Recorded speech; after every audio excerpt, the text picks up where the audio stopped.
Now to Senator Boylan. Thank you, Chair, and thank you to the speakers. And I have a number of questions, so I'm going to get straight through to it. For the Department of Environment and Climate Action, just in relation to the annual transition statement, that's 13 months, I think, overdue. Is there any indication of when we're going to see that?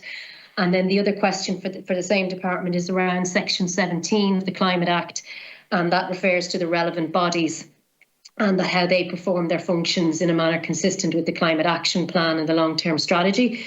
So first question is, does the department have a definitive list of who are relevant bodies? Because I am aware that the provisions in relation to commercial state bodies, so you have the likes of Bord na Móna and Coillte, who, you know, would play a significant role in terms of achieving our climate targets, but they're not covered under the definition of relevant bodies under the FOI Act. So I suppose, does the department, one, have a list of relevant bodies?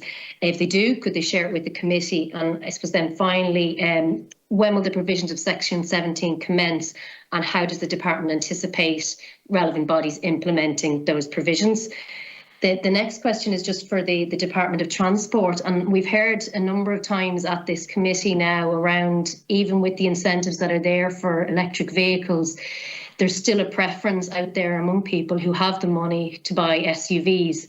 And I was looking at what France have now implemented, which is a tax on the weight of the car once you go over 1,800 kilos, that there's a €10 levy on every additional kilo. And is that something that the department would look at in disincentivising the purchase of SUVs and suppose steer people towards buying the electric vehicles? And then the final questions for the Department of Agriculture.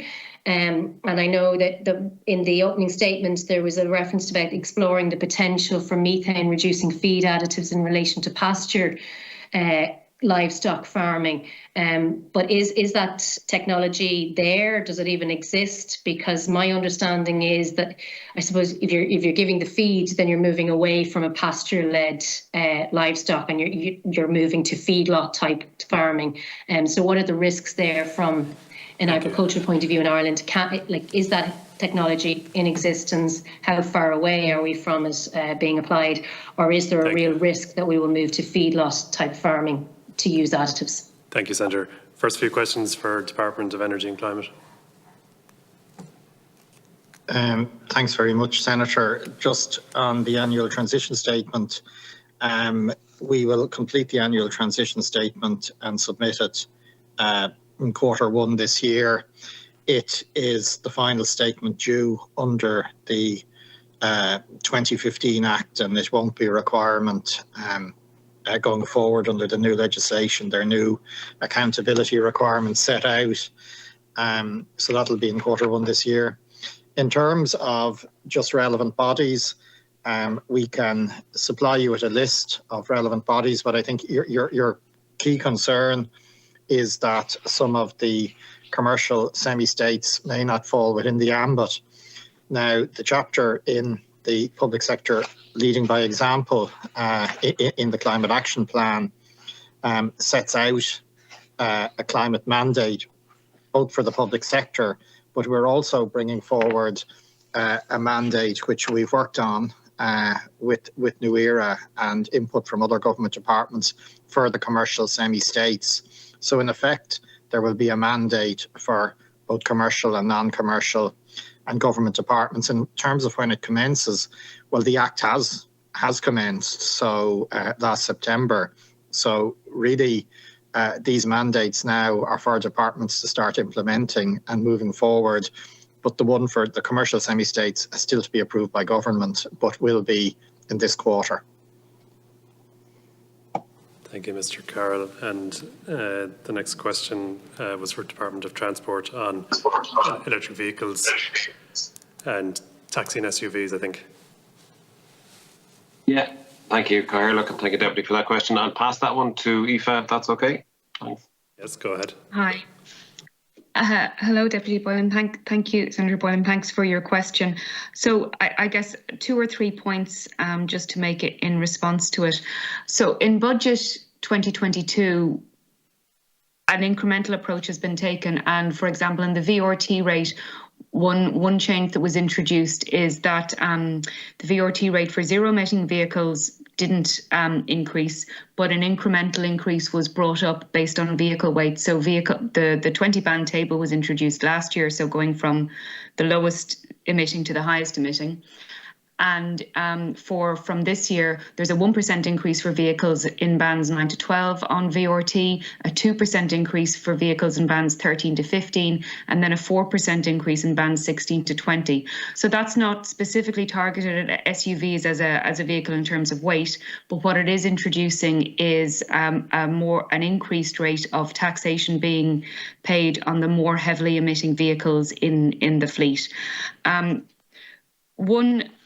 The Electric Vehicle Policy Pathway Report was published in September this year, and that was the production of a working group across government departments.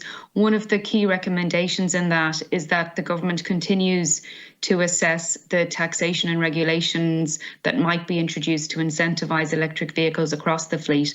So that group is actually going to reconvene in January this year, and one of the key actions will be to consider exactly that, what further taxation or regulations might be introduced in future budgets as we go across the remainder of the decade. As I said earlier, I think that the range of EVs coming on the market is quite significant now. And I do think that the larger range vehicles of up to 500 to 600k will actually attract over a lot of people who might have been interested in purchasing maybe the heavier, larger SUVs. But just to point out, I guess, in terms of our EV sales, that our EV sales are where we need them to be at the moment. We did very, very well last year in 2021.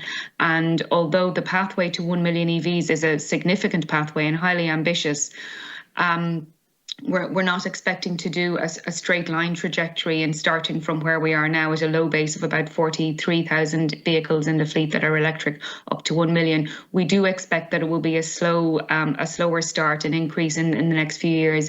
And then by the end of the decade, we'll get to a point where the expectation is that 100% of the vehicles in the fleet will be electric. But I guess just to say that in the department, we're comfortable with the sales of EVs as to where they are where they need to be. We were very happy with the uptick in sales last year. It was a very significant increase in grant applications to the SCAI. It was 127% up on the year before. And while we understand that there may be a slight slowdown in all vehicle sales next year, because of global supply chain issues, we would envisage that the increase sale for EVs would continue year on year for out to the end of the decade. And just to follow up on that, like, does the department have the breakdown, I suppose, of the size of even the EV vehicles? Because there is a problem even within the electric vehicle sector. Yeah. Of some of the cars are so heavy that they're, I suppose, doing away with any of the benefits of electric vehicles because the car itself is so heavy and takes so much power to actually charge up. So, do you have that breakdown and where, what people are choosing in terms of electric vehicles? We don't, the way the vehicles are coded in the National Vehicle and Driver File, it isn't done by weight. So we have whether a vehicle is a battery electric vehicle or a plug-in hybrid. And then within the traditional ICE vehicles, there's a breakdown there of vehicle types. But for electric, it's coming into us as whether it's a battery or a plug-in hybrid. What I would say, though, I understand the points about vehicle weight and size, but even with a large EV, it's still far more climate effective. Even if you're powering off a traditional energy supply, it's still far more climate effective than the equivalent large size vehicle would be in an internal combustion engine. Can I just jump in on that point, Mr. Grady? Like, it's the case that while a large EV might be more climate friendly, would say, than a fossil fuel car, a lighter, smaller EV is even more climate friendly again. And it seems that there's a gap there in how the vehicles are classified in the tax code.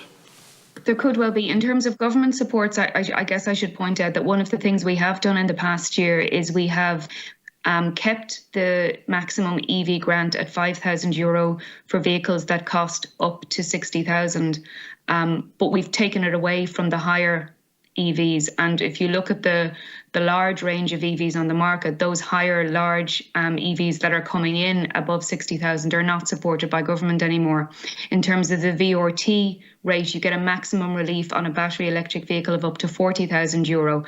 So where the incentives are being put in, we are incentivizing not the very expensive, very large EVs. We're fully incentivising EVs that cost up to €40,000 on VRT and the grant relief. And then we're still offering the grant relief and some VRT relief for vehicles of up to 60,000, but the government supports are targeted specifically at those smaller EVs. And are we seeing evidence that it's working? The past year is difficult to, and we'll see more this year, and certainly in the past few months we've seen a very high proportion of battery electric vehicle to plug-in hybrid. One of the things that's difficult to look at in the trends for last year is we also removed the plug-in hybrid electric vehicle grant from last July. And those tend to be the larger vehicles again, but that did mean that there was we announced this obviously ahead of time to give the market and the public time to react, but that does lead to an imbalance in the sales for last year. We think that the announcement of that led to a rush on PHEVs being purchased prior to the end of June. So I think this year, with a more stable profile through the year, we'll see that through. But we did see that after June, through July, through to the end, we had a shift across to battery electric vehicles rather than plug-in hybrids of about, I think, 60% BEV to 40% PHEV, which is really where we need to be. Okay, thank you. I'll move now to Department of Agriculture for the final question. Yeah, okay, thank you, Senator. And I suppose, look, you have picked up on the nuance in terms of the language, really, which is around the pasture-based methane, which is somewhat different. I'm going to ask my colleague Dale Crammond to maybe go in a bit more detail. But I suppose, if you look at it from an overall, the unique selling point of Irish agriculture is it's a grass-fed, rain-based system, and we'd always have to be careful that we're not suggesting any move away from that. As I said previously, there's quite a lot of international systems are based around animals permanently housed, and that's not a model that we would support or envisage here. So there are technical issues around the use of methane reduction feed additives. I just, from a research point of view, because I have responsibility for research, draw attention to two projects that we've ongoing for a time now, and they are Green Breed project. So basically what we're seeing is that there's quite a difference between individual animals just on their basic characteristics as to the amount of methane that they produce.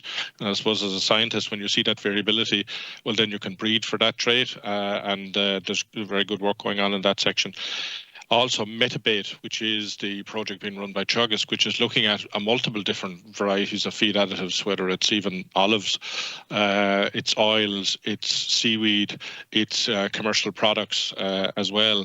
And just making sure, because I do think in the longer term there'll be lots of claims here, we need to make sure they're valid and authenticated, So the research around Metabate is looking at a number of different products, but there are specific challenges then in terms of the use of a feed additive. Dale, I might ask you just to explain and why the difference and the additionality that we require in terms of the effectiveness of feed additives in a pasture system. Thanks, Bill. Good afternoon, everyone. Good afternoon, Senator. Thank you for the question. As Bill has outlined, the whole area of methane reducing feed additives is incredibly important, for the sector in the achievement of its targets. What we're seeing at the moment is the expectation is that the first feed additive, which has the chemical 3-nop, it's 3-nitrooxanopropanol, it has gone through the European Food Safety Authority, and we expect to see that feed additive commercially available in Ireland later this year. So what that will do is that will be targeted at the winter over the house period initially. When the animals are indoors, we will be able to feed that continuously to our animals. The challenge then is to take that 3-nop product and develop a slow release bolus for that product that we can deliver to animals when they're out of pasture. Over the grazing period throughout the year. And one of the ways we can target that is when the animals come in for milking in the morning, that we will be able to feed this to the animal through a slow release bolus, and then we can continually do that, over the grazing period. The expectation is that product is still a couple of years away from market, and we probably don't envisage that before maybe 2024, 2025, but it is coming. In the short term, the focus will be on the housed animals over the winter, and that was identified in the Climate Action Plan that will expect to make a contribution. Thank you. And sorry, just very quickly on the seaweed and the likes of olives being fed. I mean, is there any research done on exactly the volume of seaweed that would be required? Because I know certainly people who are involved in the seaweed sector would say it's just not practical to be talking about harvesting seaweed to feed livestock. Look, sorry, Bill. Sorry, go ahead, Dave. Go ahead. No, look, that's a very valid point, and it's something we have to watch kind of very carefully. In terms of seaweed, the results that are coming through globally for the reductions in methane are very, very high, but it has to be balanced, against that issue you rightly raise in terms of the ability to produce large quantities of seaweed, along our coastline to feed to our animals that would make a material difference. So that work will need to be done, and we're very kind of conscious around that.